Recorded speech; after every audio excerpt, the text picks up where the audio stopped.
Hello viewers, this is Just Fake Network TV, a home of accurate news and current news. For those who subscribe to our channel, God bless you for subscribing. We say thank you to every one of you. And if you're yet to do so, please kindly press the subscription button below. And now the news in details. Let us break. If not, retains power in 2023. The governorship candidate of the African Democratic Party in the 2019 election in Lagos State, Mr. Gbadamosi, speaks with Maduaga Afe on the need to expand roads in the metropolis and other national issues. How can the government tackle the problem of gridlock in Lagos? The gridlock has always been with us. It is just that it has become far more intensive now. During the 1970s, the military tackled the gridlock the best they could. They expanded the road from the original 2-lane express to the 10 lanes that it was from Gbadamosi to Ketu, among others. To be more precise, I think that the subsequent regime in Lagos, starting from the late General Mobolaji Johnson, did a sterling job, and after him, many other governors did theirs. They did the best they could under the circumstances in terms of road expansion. The military, under the Olusegun Obasanjo administration, started the third mainland bridge project, but I think for some reason the civilian administration of late Shehu Shagari was not too enthusiastic about it. And also the regime of Muhammadu Buhari did not also look into it until that of Ibrahim Babangida. In my own opinion, a lot of the roads that are still dual carriageways in Lagos today ought to have been expanded to 10-lane expressway just like we have in Abuja. That is what Lagos needs without a shadow of the doubt. Under the present economic downturn, is the expansion of road network feasible? Yes, we must expand our road infrastructure and we must expand it properly. We should start with the proper engineering of the roads. When we have at that moment is bad. We need to go back to the drawing board and re-engineer the road. We are building for the future and not something that should last us for 3 or 4 years. The only way to do that is just to do it the same way it is done globally. Give the road a concrete foundation on top of a rock layer to ensure that the coming generation will only need to scrap the surface asphalt and relay it if there are potholes.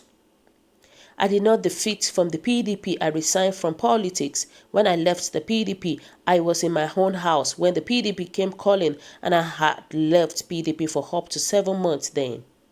When they came, I gave them my conditions and they met it, and so I joined them.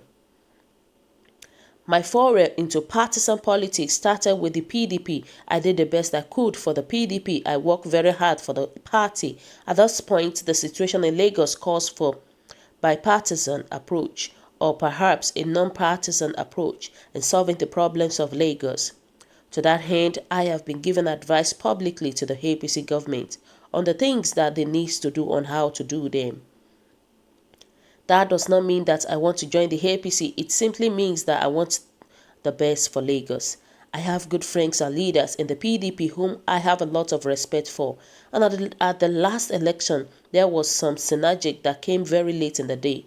But it came. Perhaps if it had come earlier, the result might have been extremely different.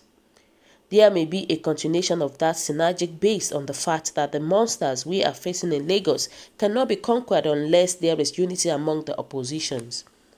That much is clear. Anybody that says otherwise is not a realistic politician or not a politician at all. So there will be some synergy as to whether I am going to join the PDP. I do not know at this moment. I am one-way person. I have already joined the ADP and I have not seen what would make me leave the ADP at this point. If I leave the ADP, it is more than likely that I will be leaving politics again. The politics is already overheated with the debate on the 2023 election and where the presidential candidate should come from. Don't you think it is too early for that? No, it is not too early to start discussing the 2023 presidential election because in my own opinion, we made some foolish choices in 2015 that have led us to where we are.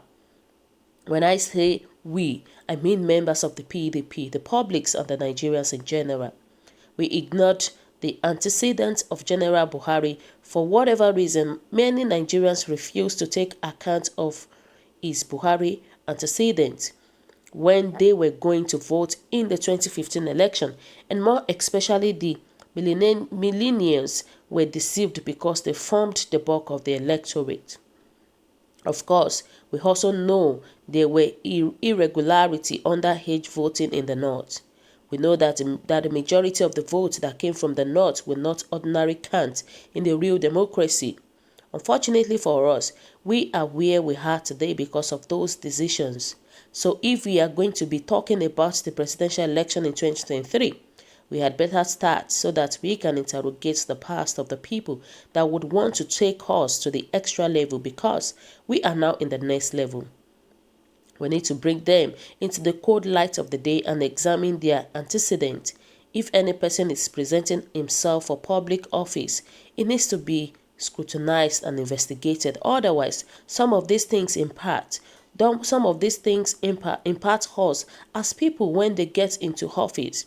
Look at the disgraceful scenes in the villa where the First Lady is being locked out from some rooms by some people who were not elected to be in the government. And yet, they have an immense amount of power in this administration. How much more lowly do we want to drag the seat of office in Nigeria? We need to know who our leaders are, their families, children, economic lifestyle, or extravagant display of wealth. We need to know if they have done anything in the past that could bring the office to disrepute. There are also arguments as to where the presidency should go. Why some believe that it should come to the south and specifically the southeast. Some proponents in the north believe it should remain in the north. What is your position on this? I think it is unfair that Igbo people have been shut out from the office of the President of Nigeria for as long as Nigeria has existed. I think it is grossly unfair and it is deliberate. And I think it is also to detriment of our unity. It's also to the detriment of our unity if indeed we want to remain a united country. Then we need to give everybody a chance, because if we are not ready to do that, we need to break up and everybody should go to their separate way. We say we are one united country. Everybody must be given a chance to steer us in the direction they think would make a place for everybody. The Northerners have had their chance for different parts of that region, North Central, Northeast, or Northwest. But those canvassing for the North to continue in 2023 are looking at the situation from the onset of the Fourth Republic. Is that a good assessment? We cannot cut any period out of the history of Nigeria unless we are being foolish, because the actions that were taken impacted on us. The Constitution was written during the military era. Are we going to throw it away? If that is the case, we would need to take the opportunity to write a fresh constitution that makes more sense. You say we are a secular state, and yet the word Sharia appears in the constitution uncountable numbers of times. But our country is not a theocracy. Who are we playing with? Is it some kind of joke of some people playing with our intelligence? We also have a Chief Justice of Nigeria that has made some statements that are triumphant, like a conquering invader, that they are more in numbers and can change the laws. So, what kind of justice can the Christians receive from his court? Some issues need to be addressed. Let us rewrite the Constitution so that the one that was written in 1999 can go out of the window. You cannot apply some things that we did not approve of all of us.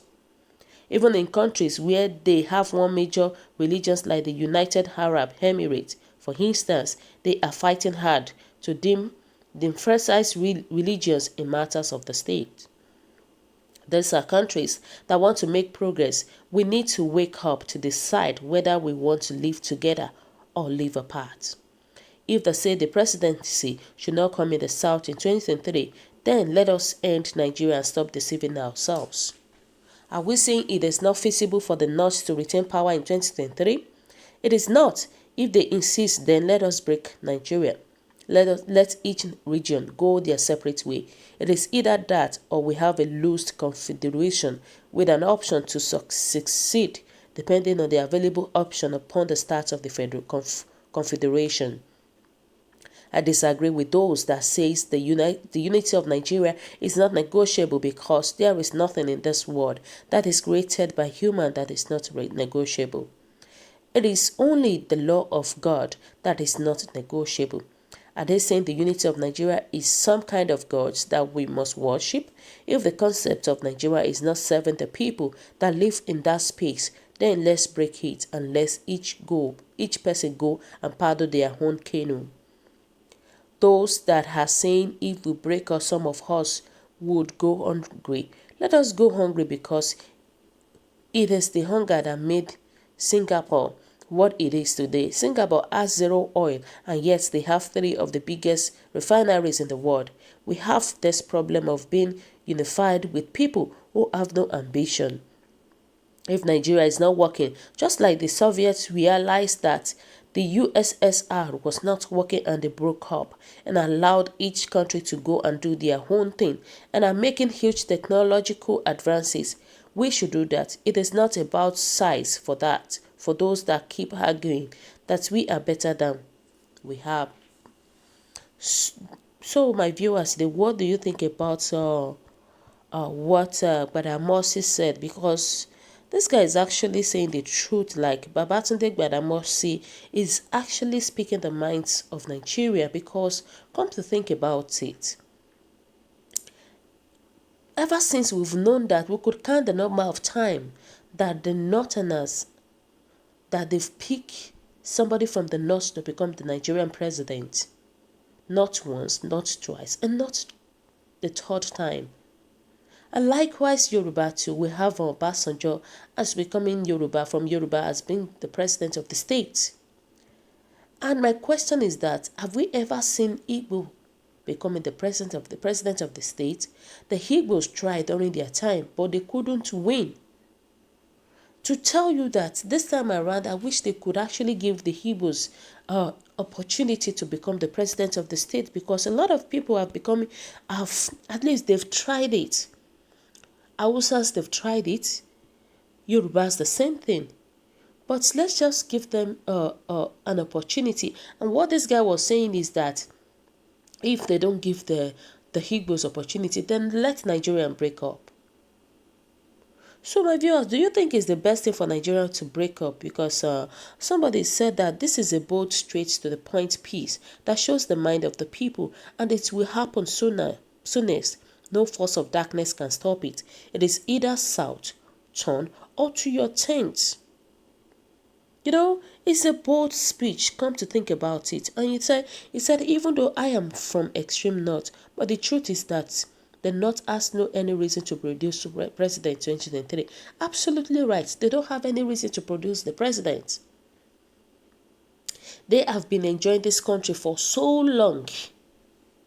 They have been taking a huge opportunity from Nigeria for so long. Then let another person try it.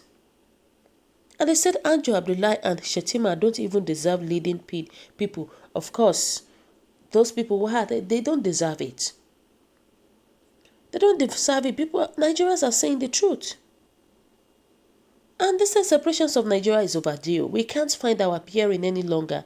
And governors favored the North, and when they get power, they don't want to leave the power for other region. Very selfish people.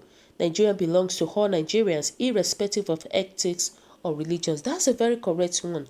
So viewers, what do you think about this news? What is your own take? Your comment is so important to us. And kindly drop your comments at the comment section below. God bless you.